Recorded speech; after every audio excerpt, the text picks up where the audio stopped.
You wake up on December 7th, 1941, with the smell of coffee drifting in from the kitchen and the sound of a radio playing some swing tune that makes you want to tap your foot under the table. It's Sunday. The kind of lazy morning where you think about reading the paper in your robe, maybe sneaking a second slice of toast before church. But then the broadcast cuts in. A sharp, clipped voice says words you can't quite process at first. Pearl Harbor, attacked, multiple casualties. You think you misheard. Then you hear it again and again. The music doesn't come back. Within hours, the whole country feels like it's vibrating. The United States, the country that has been keeping one cautious foot out of Europe's mess, has just been shoved, hard, into the biggest war in human history. People are frozen in front of radios like it is some grim movie they can turn off. Somewhere in Washington, Franklin D. Roosevelt is scribbling the words, "A date which will live in infamy," and he's not wrong.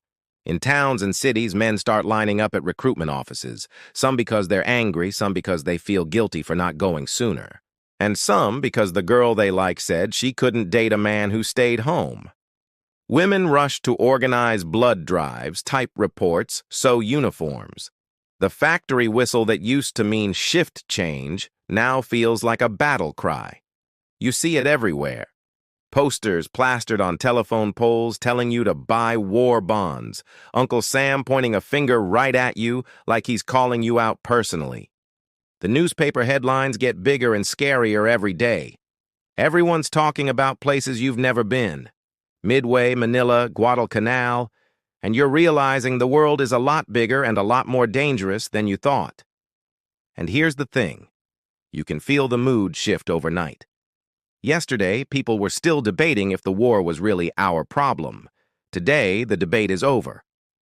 The United States is no longer a bystander. It's an angry heavyweight stepping into the ring. It's like the whole nation just got a shot of adrenaline and a bad temper. Your neighbor who runs the diner tells you his son's already signed up for the Navy. The milkman says he might enlist too, before they draft me. And the guy down at the hardware store is muttering about how this is what the Japs wanted all along. There's a kind of unity in it, but also a gnawing fear, because no one knows how bad it's going to get, just that it's going to be bad. That night, the streets feel different, quieter, like everyone's holding their breath. You go to bed thinking about battles you haven't fought yet, places you've never heard of, and a future you can't picture. And when you close your eyes, the last thing you hear is that radio voice repeating the news, over and over like it's engraving it into your brain. Your new job isn't really something you applied for. It's something history just shoved into your lap and said, "Good luck, kid." If you're a soldier, congratulations. You're now the proud occupant of a foxhole somewhere cold, wet, and smelling faintly of mud, gunpowder, and bad hygiene. You've got a rifle in your hands, a helmet that fits like it was designed by someone who's never met a human head, and boots that seem specifically engineered to let water in but never out. Your pay? About enough to buy a few packs of Lucky Strikes and maybe a cup of coffee if you can find any. If you're not on the front lines, don't get too smug. The home front is its own kind of battlefield. The factory floor is deafening. A constant clanging of metal, hissing of steam, and the bark of supervisors making sure you're turning out parts fast enough to keep the war machine fed. You're on your feet for 12 hours, your back is screaming, and your hands are raw from handling tools all day, and heaven help you if you slow down. Someone will remind you that every minute you waste is another soldier's life in danger. No pressure. The food situation, let's call it creative. Meat is rationed, sugar is rationed, coffee is rationed. You're learning to bake cakes without eggs. Stretch 1 pound of ground beef into something resembling dinner for a family of 4, and drink something called postum when the coffee runs out. If you're overseas, you've got K rations, tiny cardboard boxes containing things that barely qualify as food, a brick of something pretending to be cheese, gum that tastes like chalk, and powdered coffee that smells like it died in 1935. Sleep is a luxury. On the front lines, you grab it when you can, usually curled up in your coat, trying to ignore the sound of distant artillery. In the factories, shifts run around the clock, and blackout curtains keep the streets dark in case of air raids. You live by the whistle and the siren.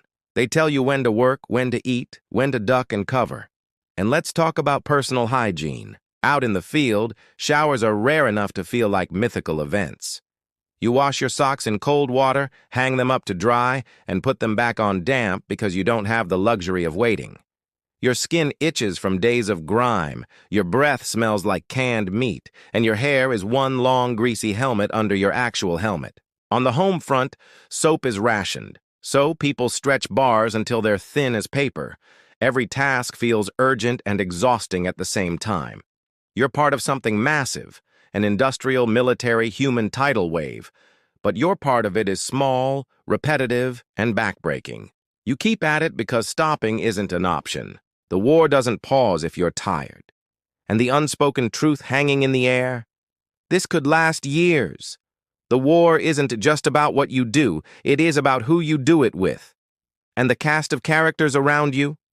Well, let's just say you couldn't have dreamed up a stranger bunch if you tried. First, there's the grizzled veteran who's been in uniform since before you could shave. He's got this permanent scowl, a voice like gravel, and a cigarette welded to his lip.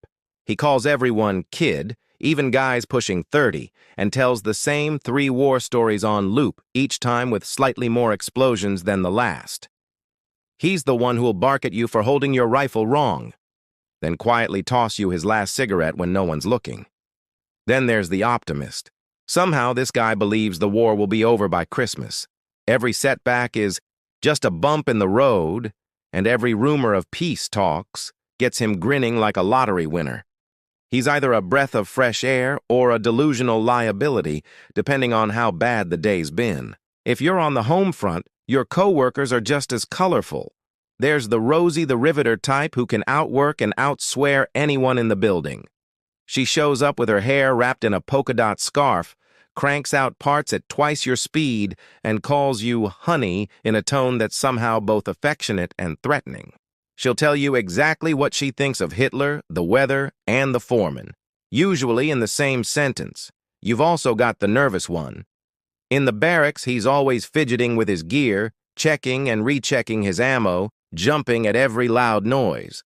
In the factory, he's the guy who slows the line because he keeps second-guessing his work. Everyone gets frustrated with him, but deep down, you know he's just scared. Same as you. And then there's the higher-ups. Officers, managers, supervisors. Half of them act like they invented war themselves. Orders come down fast and loud with no explanation. One minute you're told to dig trenches, the next you're filling them back in. On the home front, you're told to increase output by 30% without being given any extra tools or manpower. When you ask how, you're told to get creative. The relationships swing between camaraderie and chaos. Some nights you were sharing a can of beans with a guy you'd trust with your life. Other days you're ready to strangle him for snoring so loud you can't sleep. You form weird little alliances, trading cigarettes for chocolate or swapping chores so you can avoid your least favorite tasks. But there's also the quiet moments. A shared laugh over something absurd, a letter from home that everyone gathers around to hear. A look between you and someone else that says, "Yeah, this is hell. But at least we're in it together." It is the people that make the grind bearable, and the same people who can make you want to tear your hair out. Night in the war is not silent. It's the kind of dark where shadows move even when nothing's there, where the air feels heavier because you're waiting for it to explode. The ground beneath you is cold and damp, and every breath comes out in little clouds that vanish into the black. You listen more than you see. The faint shuffle of boots in the mud, the distant thud of artillery, the whine of a plane engine somewhere above, too far to pinpoint but close enough to keep you on edge. If you're in Europe, the cold is its own kind of enemy. Your fingers are stiff inside your gloves, and you can feel the frost creeping into your boots no matter how tight you lace them. The trees in the distance look skeletal, their branches rattling in the wind like they're whispering warnings. Somewhere out there, the enemy is just as cold, just as tired, and just as willing to kill you before sunrise. In the Pacific, it's a different beast. The jungle is alive. Insects buzzing so loud they sound mechanical, leaves rustling with every slight breeze, and the occasional guttural cry of some animal you don't recognize. The humidity makes your skin slick, your uniform clings to you, and every drop of sweat feels like it's carrying disease. You swat at mosquitoes until your arms are raw, knowing some of them might be carrying malaria. Sleep? Forget it. You close your eyes and instantly open them again because you swear you heard something. Your buddy beside you is already wide awake, clutching his weapon, eyes darting around like he's tracking ghosts. You take turns on watch, but even when it's not your shift, you're still listening, straining for any sound that means trouble. When the danger comes, it doesn't give you a warning. 1 second, it's quiet enough to hear your own heartbeat. The next, the night is shattered by gunfire or the dull thump of mortars. Muzzle flashes light up the darkness in staccato bursts, briefly painting the scene in violent snapshots. Someone diving for cover, another soldier firing into the black dirt and debris spraying into the air. Sometimes the threat isn't an attack. Sometimes it's the land itself, a sudden downpour turning the ground to sludge, a flood filling your trench, a collapsing wall in a building you were using for cover. Sometimes it's an illness that takes down more of your unit than enemy bullets ever could. And then there's the worst part, the waiting after the chaos. Once the gunfire stops, you don't know if it's truly over or if the enemy is just regrouping. The silence feels heavier than the noise, pressing down on you until you can't tell if you're breathing too loud. Your body aches, your nerves buzz, and you keep your weapon close. Because in this kind of night, danger doesn't sleep, and neither do you. By the time the dust settles, you realize the war didn't just happen over there. It changed everything. The streets you grew up on, the way people talk, the way they look at the world. You came into it thinking you were fighting to protect your home, but somewhere along the way you figured out that home will never be quite the same again. Factories that once made cars or refrigerators now churn out tanks and fighter planes. Neighborhood corner stores keep shelves half empty because ration books decide who gets what. The kids on your block talk about Normandy and Iwo Jima like they're far-off mythic places. But their eyes dart toward the mailman every day, waiting to see if he's carrying one of those dreaded telegrams in a yellow envelope. You know the kind, the ones that start with, "We regret to inform you." If you fought overseas, the faces of people back home seem almost too clean, too well-fed, too unscarred. You've seen things you can describe without sounding like you or making them up. You've lost people you swore you'd bring home alive. You've learned that bravery doesn't always look like charging into gunfire. Sometimes it is just holding your ground when every nerve in your body tells you to run. The turning point wasn't just the battles, Midway, D-Day, the Bulge. It was the moment the country collectively decided this was a fight it couldn't walk away from. Every citizen became part of it, whether they wanted to or not. The line between soldier and civilian blurred. The man on the assembly line knew the bomber he built might be the one that saved a stranger's life. The woman buying war bonds understood her money was fueling something far bigger than her. Even the kid collecting scrap metal in an old wagon was part of the machine. And when victory finally comes, flags waving, bands playing, strangers hugging in the street, it's not pure joy. It's relief with a shadow behind it. The cheering is real, but so is the exhaustion. You've been running on adrenaline for years, and now you're expected to just go back to normal. But normal is gone. That's why this turning point matters. It wasn't just America stepping into the war.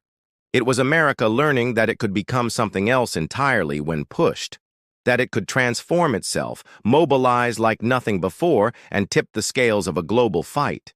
It also learned the cost, not just the bodies buried overseas, but the changes etched into the national soul. And you can't help but wonder, if the same thing happened today, could we do it again? Could we drop our distractions, set aside the bickering, and become that united, focused force one more time?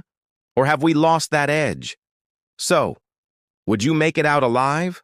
Or would history write you down as one of the ones who didn't quite make it through? I'll let you answer that in the comments, assuming you've still got the nerve.